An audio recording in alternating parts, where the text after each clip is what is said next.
The information shared in this episode is not intended to serve as a substitute for mental health services and is only intended to provide education and information to you, the listener.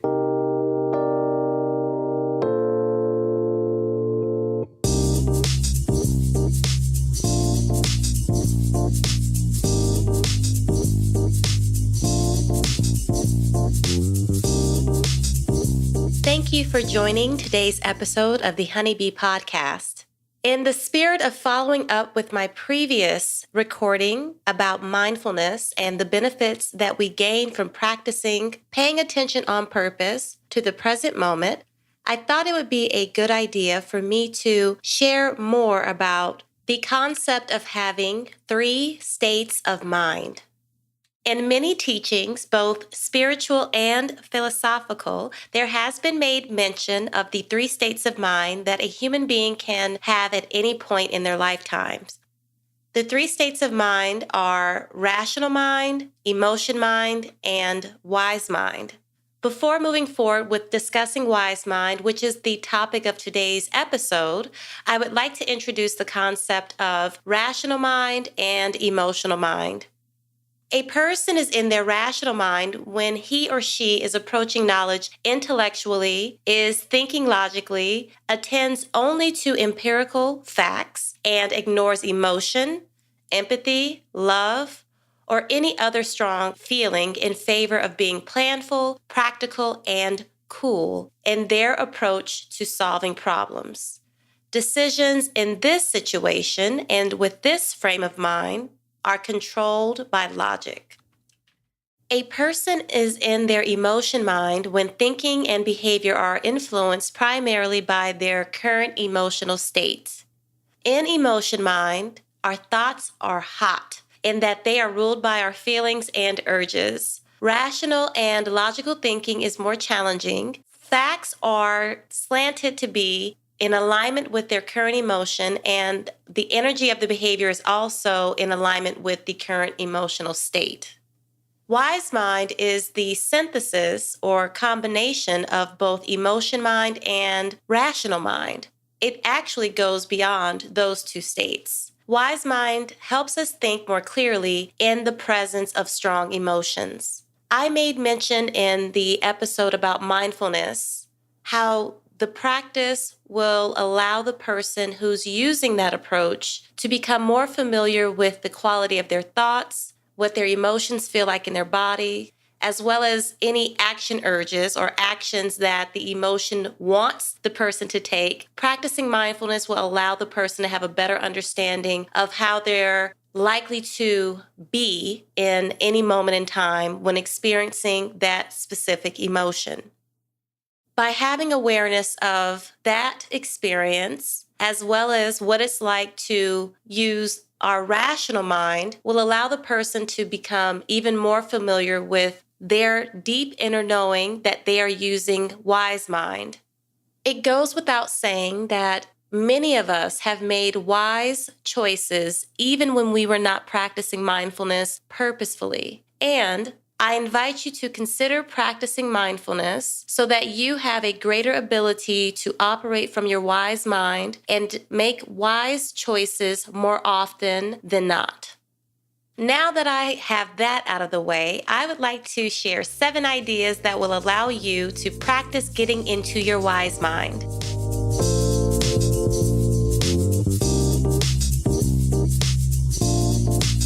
To increase your desire for mindfulness, give wise mind reading a shot.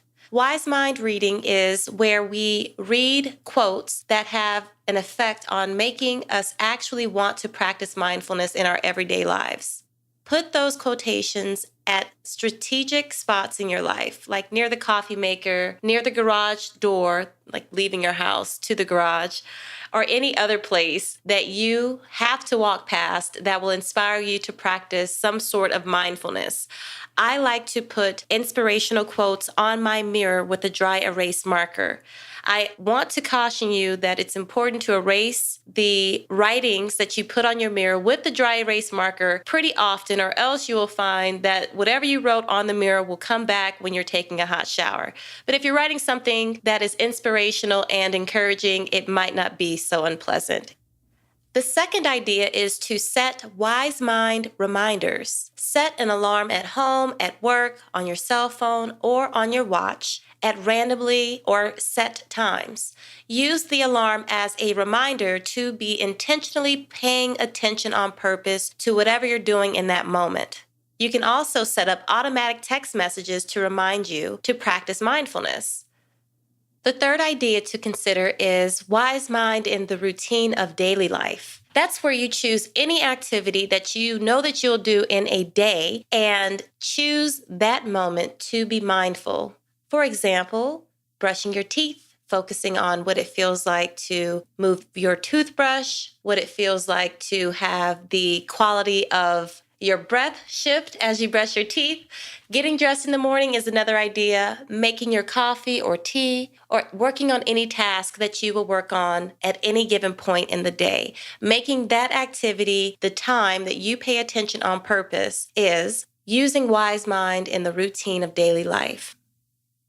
I really like the next wise mind activity when I'm having a difficult time with getting in and staying in my wise mind. When we are busy and have a tremendous amount of things to attend to, attending to other tasks that require our attention can be challenging. I know it is for me. So just this one moment, wise mind is a great activity for those times where you want to check out and not do anything. When you begin to feel overwhelmed or frazzled, say to yourself, just this one moment, just this one task. This will remind you that your only requirement in the moment is to do one thing in the moment. Wash one dish, take one step, move one set of muscles. This allows you to let the next moment go until you get there. The fifth idea is wise mind awareness of what needs to be done. While you're relaxing after a hard day's work or during a break in the day, stay aware and present of what needs to be done and focus on doing what is needed. You may find that in this moment, and to prevent anxiety or worry or more stress, after you pay attention on purpose to what needs to be done, you may want to make a list so all of that information does not stay in your brain and make you more stressed out. Number 6, wise mind awareness of events. Notice the events going on in your everyday life, both pleasant and unpleasant, even if they are only very small. Paying attention on purpose in this way with our wise mind will help us not be sideswiped by some unpredictable situation that we could have anticipated had we paid attention on purpose in a specific moment in time. Finally, wise mind willingness.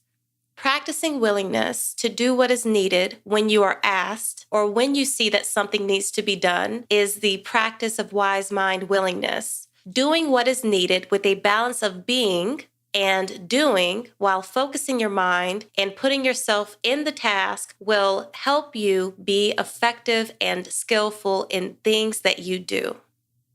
In closing, the practice of mindfulness allows us to gain awareness of our wise mind. Wise mind allows us to find the inherent wisdom that each of us has within. Thank you again for tuning into today's episode. When you have a moment, please go to my website, myhoneybeetherapy.com, and check out what I have going on there. If you have any ideas for the show or would like to give feedback, feel free to email me. So long as the feedback is constructive and kind, I am here for it. On my website, there are also links to my social media pages. And until next time, I wish for you to have a wonderful day. Peace.